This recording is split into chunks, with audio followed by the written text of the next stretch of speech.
पर सदन में चर्चा हो रही है और आपने मुझे बोलने का समय दिया, बहुत बहुत धन्यवाद। आज ये बहुत ही महत्वपूर्ण दोनों मांगे हैं और इन पर चर्चा होनी भी चाहिए। जल है तो जीवन है, वन है तो जल है, पर्यावरण शुद्ध है तो वन भी रहेंगे, जीवन भी होगा और अच्छी जमीन भी होगी। यदि पर्यावरण ठीक नहीं हुआ तो कुछ भी होने वाला नहीं है। वनों को बचाना बहुत ज़रूरी है। वन बचेंगे तो जीवन भी बचेगा, बरसात भी होगी, सब कुछ ठीक हो जाएगा।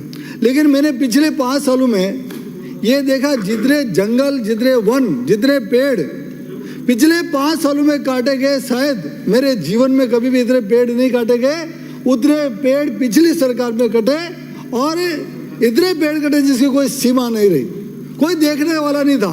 अंधेरी नगरी हो गई, आंख मूंद ली सरकार ने। ऐसा मुझे लगा कि ये पेड़ों की कटाई क्यों हो रही, जैसे होना था जो हो रहा है। मेरा एक निवेदन है, पर्यावरण को शुद्ध करने के लिए घने वनों को लगाना बड़ा जरूरी है।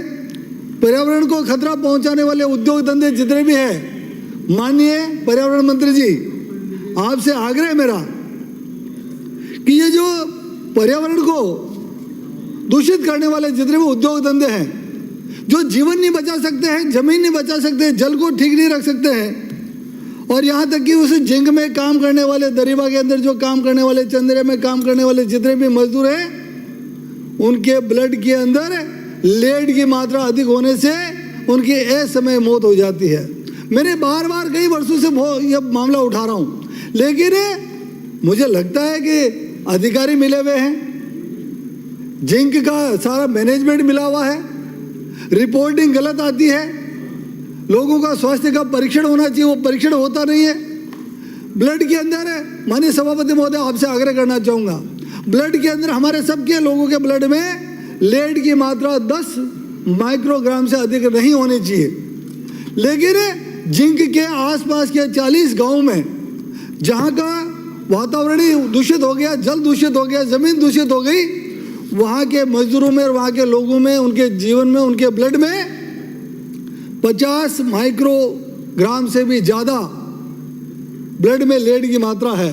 और ऐसे उद्योग धंधों को चला करके जीवन को खराब कर दो, जमीन को खराब कर दो, पानी को खराब कर दो, तो ये किस प्रकार से जहर उगलने वाले उद्योग धंधों पर हमको लगाम लगानी चाहिए।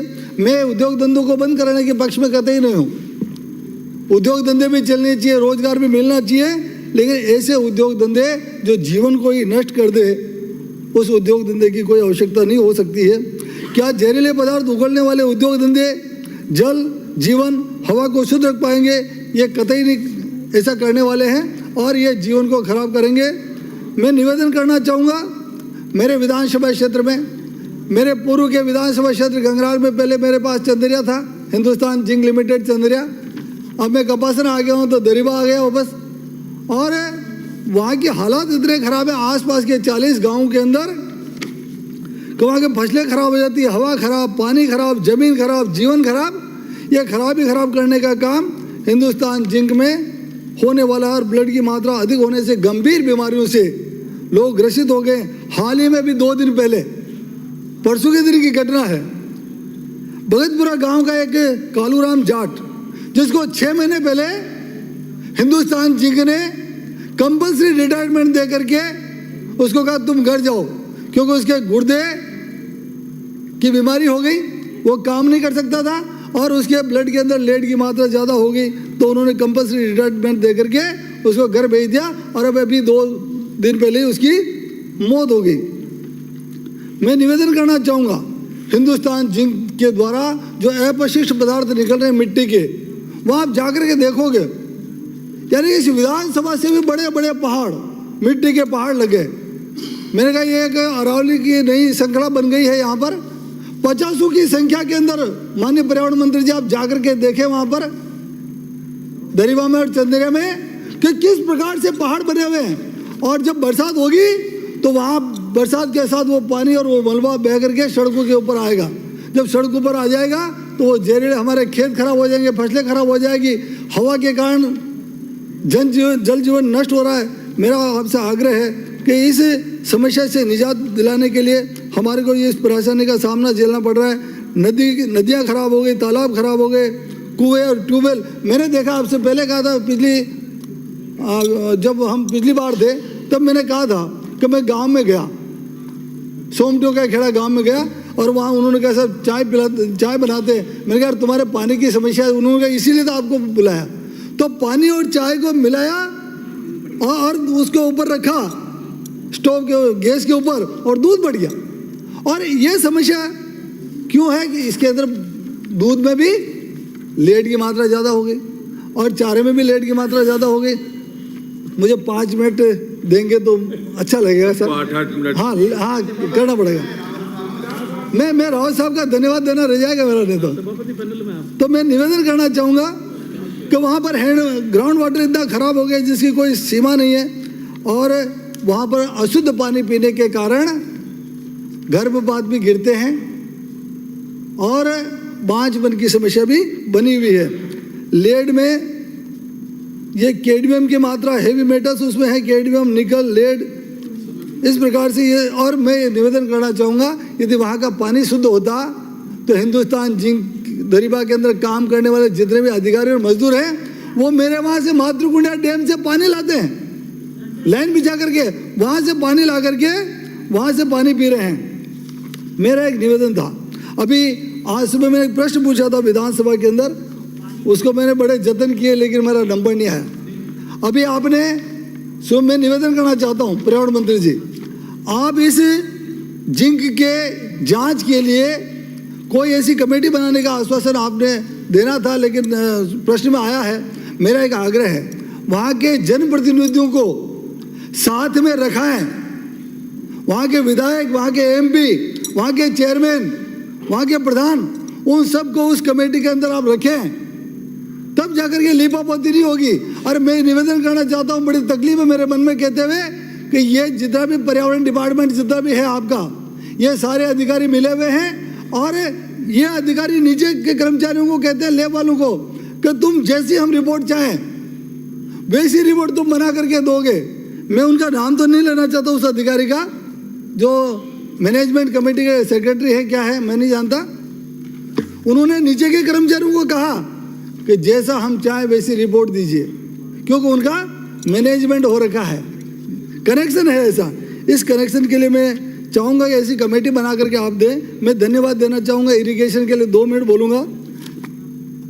रावत साहब और हमारे मुख्यमंत्री जी को धन्यवाद दूंगा कि आपने जो भी मैंने मांगा वो सब आपने देने का काम किया। मैंने मेरे विधानसभा क्षेत्र के अंदर कहा था, भाई जब तक मेरे को ये मातृकुंडिया के अंदर पानी हमारे क्षेत्र को नहीं मिलेगा, तालाबों को नहीं मिलेगा, तब तक मैं साफा नहीं बांधूंगा। और वो मेरा जो साफा है प्रतिज्ञा का, वो जाशमा के दमाना के अंदर मंदिर में पड़ा हुआ है। तो आपने मातृकुंडिया फिल्टर भी दे दी, दमाना बोपासागर कपासन फिल्टर भी दे दी, और आपने और तो ये किया, और आपने ये काम किया, माही बेसिन जाखम नदी का बांध का अध्यक्ष महोदय, आपने ये फिल्टर का पानी जयसमंद बांध में लाकर, बड़गांव बांध में ला करके चित्तौड़, भीलवाड़ा और उदयपुर के कई तालाब और नदियों को जोड़ने का काम करेंगे। और उसमें आपने 7,100 करोड़ रुपए का प्रावधान रखा है, और इस साल डीपीआर बनाने के लिए 30 करोड़ रुपए की भी स्वीकृति दी। इसके लिए भी आपको बहुत बहुत धन्यवाद देना चाहूँगा। एक निवेदन और करना चाहूँगा मैं आपसे, मैंने जितने भी एनीकट और मांग रखे हैं, और हमारे एक लुहारिया फीडर पक्की करनी है जिसमें सांसद महोदय ने भी आपसे निवेदन किया था, वो भी आप दे देना। दूसरा एक निवेदन करना चाहूँगा, 2 मिनट में, एक कर्मचारियों के मामला है। यानी 1998 में 20 साल पहले जो हमारे अनुसूचित जाति के भाई, अनुसूचित जाति जनजाति के भाइयों की जो डीपीसी होनी थी, वित्त विभाग से स्वीकृति मिल गई, लेकिन उनको प्रमोशन पर रोक लगा रखी है। मेरा आपसे आग्रह, ये पत्र मैं आपको दे रहा हूँ, या टेबल कर दूँ या आपको दे दूँ, ये सारे के सारे पदों पर यदि आपने प्रमोशन दिया तो आपको हमेशा के लिए वो कर्मचारी याद रखेंगे, क्योंकि अनुसूचित जाति और जनजाति के लोगों को प्रमोशन को रोकने का काम आपके ये जो अधिकारी हैं, ये मिली भगत के कारण उनको प्रमोशन नहीं दे रहे हैं। इसलिए मैं आपसे प्रार्थना करता हूं कि ये काम आप कर दें। मैं अंत में एक ही निवेदन करूंगा, माननीय अध्यक्ष महोदय, आप पधार गए हैं। 1.5 मिनट ज्यादा हो गया। आपकी तरफ से 5 मिनट मिलने चाहिए मेरे को। 54 तक था आपका। नहीं, आपकी तरफ से 5 मिनट मिलने चाहिए मेरे को। मैं एक निवेदन करना चाह रहा हूँ कि जिस प्रकार से टेबल कर दो जो बचा है। पानी के अंदर जो आपने काम किया है और हमारे मुख्यमंत्री जी ने काम किया है, इसके लिए आप बहुत ही बधाई के पात्र हैं।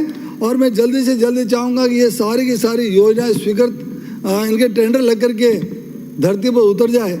और जो मेरी मांगे हैं वो मैं आपको दे रहा हूँ, टेबल कर देता हूँ। आपने समय दिया इसके लिए बहुत बहुत धन्यवाद। जय राम।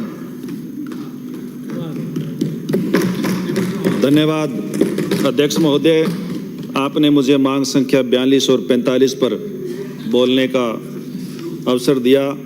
जल ही जीवन है, जल ही जान, जल के बिना दुनिया वीरान,